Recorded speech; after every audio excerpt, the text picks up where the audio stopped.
B. May, 27, senior brand strategist at a boutique agency in the city. Life is curated. Everything is content. If it's not Instagrammable, it didn't happen. My philosophy is simple. Your partner is an accessory, like a Birkin or a Patek. They say something about who you are. If he doesn't elevate the brand, he damages it. Learned this the hard way. Spent my early 20s dating projects. Guys with good hearts and artistic vision. Code for unemployed and emotionally draining. Never again. I have a list now. Strict criteria. Must make 6 figures minimum. Must dress better than me. Must have status. No roommates. No androids. No figuring it out phases. I call it the vibe audit. My friends call me ruthless. I call it standards. Enter Julian. 31. Private equity. 63. Jawline that could cut glass. Apartment with floor-to-ceiling windows, overlooking the skyline. Drives a G-Wagon because it's practical for the city. He's perfect. On paper. And on my feed. We look like a power couple. People DM me saying goals. That's all that matters. Sure, he forgets my birthday sometimes. And he checks his emails during sex. And he scolds me if I chew too loud. But that's the price of admission. High-value men have high-value demands. I tell myself this while staring at the ceiling at 3 a.m. Julian snores like a chainsaw, but he pays for the Equinox membership. So I put in earplugs and cope. One Tuesday, Julian texts me. Not a good morning. Just a calendar invite. Gala, Saturday, black tie, be ready by 7. I check the details. It's the Apex Design Awards. Some pretentious architectural showcase. Tickets cost more than my first car. I panic buy a dress. Emerald green silk. Backless. Cost half my monthly salary. But Julian likes it when I look expensive. He says, you represent me, don't look cheap. I take it as a compliment. Saturday rolls around. Spent 4 hours in hair and makeup. I look like a movie star. Julian barely looks up from his phone when I walk out. Uber's downstairs, let's go. Ride is silent. He's tapping furiously on his BlackBerry. Yes, he still uses one for security. We arrive at the venue. It's a converted industrial warehouse. Exposed brick. Ambient lighting. Waiters floating around with trays of caviar. The air smells like money and pretension. I love it. This is where I belong. Julian immediately spots a client. Grab a drink, don't hover, I need to close this guy. He leaves me standing by the coat check. I'm used to it. I head to the bar. Order a dirty martini. Extra olives. Scan the room. It's a sea of tuxedos and designer gowns. Everyone looks bored and rich. My favorite demographic. I start mentally rating the outfits. 710. 410 tacky sequins. 910 vintage Chanel respect. Then I see the stay. There's a massive screen projecting the nominees. Innovator of the Year. I sip my drink. Bored out of my mind. Just waiting for the photo op with Julian. Then the lights dim. The announcer comes on. And now for our main honoree. The man who redefined sustainable urban living. The architect behind the Helios project. Please welcome. I zone out. Checking my likes on the selfie I posted in the Uber. Already at 200. Nice. Liam Carter. My hand freezes. Martini sloshes over the rim. Stains my fingers. I know that name. I know that name intimately. I look up at the screen. Giant photo of a man. Beard is groomed. Wearing a turtleneck and a blazer. Looking stoic and intellectual. It's Liam. My Liam. The Liam I dumped 3 years ago. Flashback. 24. Dating Liam. He was a carpenter. Worked out of a dusty garage in Queens. Always smelled like sawdust and varnish. Hands were rough. Calloused. He drove a beat-up truck with a tape deck. We ate at taco trucks because he couldn't afford Nabu. He made me a coffee table for my birthday. Hand-carved. Walnut. I pretended to love it. But secretly I wanted a Gucci belt. I was climbing the ladder. He was sanding wood. I told my friends, he's sweet but he's going nowhere. He has no ambition. I can't build a life with a guy who plays with blocks. The breakup was brutal. We were at a diner. I told him I needed someone on my level. Someone who understood market value. He cried. Actually cried. Said, I'm building something, babe, just wait. I laughed. Wait for what? Another chair. I left him with the bill. Blocked his number. Threw out the coffee table. End flashback. I'm staring at the stay. Mouth open. Liam walks out. He looks different. Taller. No, just better posture. He's wearing a custom suit. Fit is immaculate. Velvet jacket. No tie. Looks like a European prince. The room erupts in applause. People are standing. Julian is standing. I tug Julian's sleeve. Who is that? Julian looks down, annoyed. That's Carter, the genius behind the floating gardens in Singapore. Guy's a visionary. His firm just went public. Worth 9 figures easily. My stomach drops. Through the floor.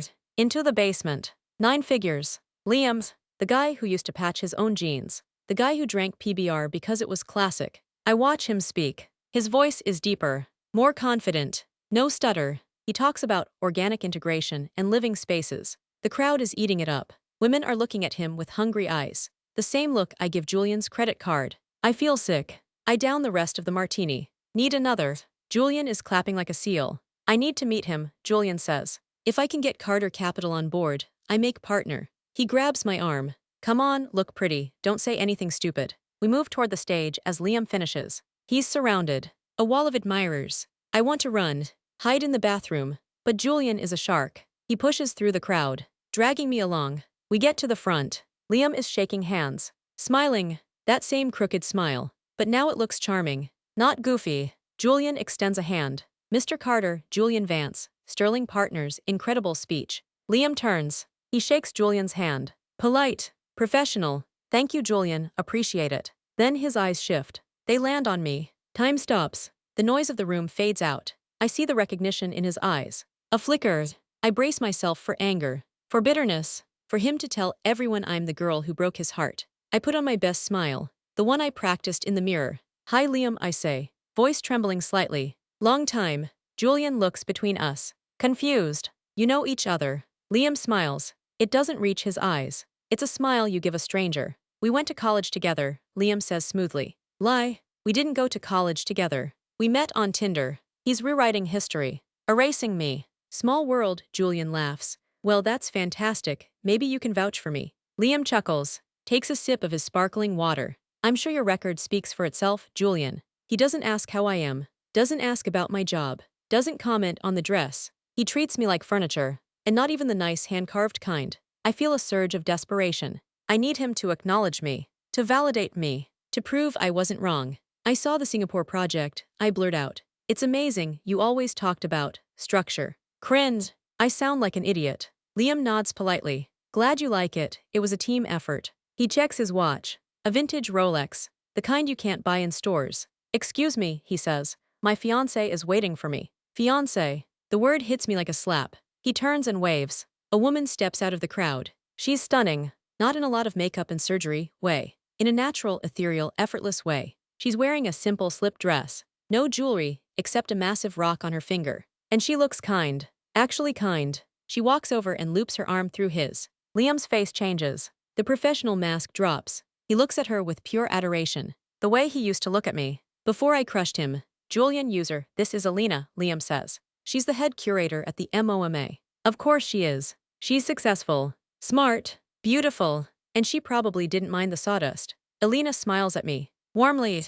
Nice to meet you both. Liam darling, the donors are asking for you. She has a British accent. Of course she does. I feel like a troll doll, standing next to a goddess. Julian is practically drooling over the connection. We'd love to take you both to dinner, Julian says. My treat, discuss synergy. Liam looks at Julian. Then at me. For a second the mask slips. I see it. Pity. He pities me. We're actually flying to Kyoto in the morning, Liam says. Site visit, maybe next quarter. It's a polite F***ck off. Julian nods, disappointed but respectful. Understood, safe travels. Liam turns to leave. He pauses, looks at me one last time. Take care, he says. Softly. And then he walks away, arm in arm with the love of his life, into the VIP section, where the velvet rope closes behind them. I'm left standing there, in my overpriced dress, next to a man who doesn't care if I live or die. Julian checks his phone. Damn, thought I had him. He looks at me. Why didn't you say you knew him better? Could have leveraged that. Leveraged. That's all I am. Leverage. I feel tears pricking my eyes. I didn't know, I whisper. Didn't know what? That he was rich, Julian scoffs. You really have no instinct for talent, do you? He laughs. Cruel. Dismissive. Let's go, this party is dead anyway. He turns and walks toward the exit. Doesn't wait for me. I stand there for a moment, watching Liam across the room. He's laughing at something Alina said. He looks happy. Whole. Complete. I look down at my phone. Instagram notification. Julian tagged me in a photo. Caption power couple moves. Grind set. I look at the photo. My smile looks fake. My eyes look dead. And for the first time, I realize I'm not the main character. I'm the villain in his origin story. And the cautionary tale in mine. I walk out into the cold night air. Heels clicking on the pavement. My feet hurt. Julian is already in the Uber, honking for me to hurry up. I get in.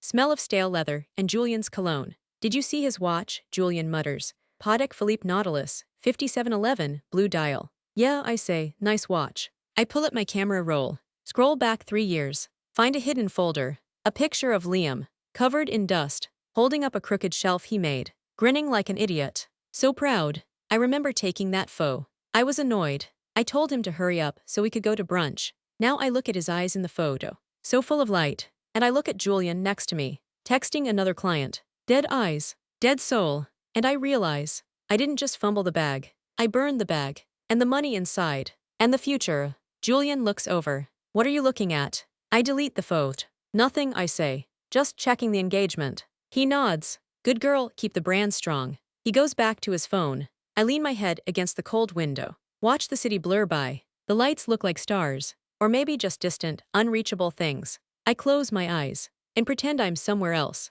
somewhere with sawdust and cheap tacos and someone who actually gives a sh*t. But the car hits a pothole, and I jolt back to reality. My phone buzzes. Friend from work. OMG, saw your story, you guys look perfect. Smiling face with hard eyes. I type back. Thanks babe, living the dream, sparkles. Lock screen. Darkness. Be May. 27. And completely, utterly broke. In every way that counts.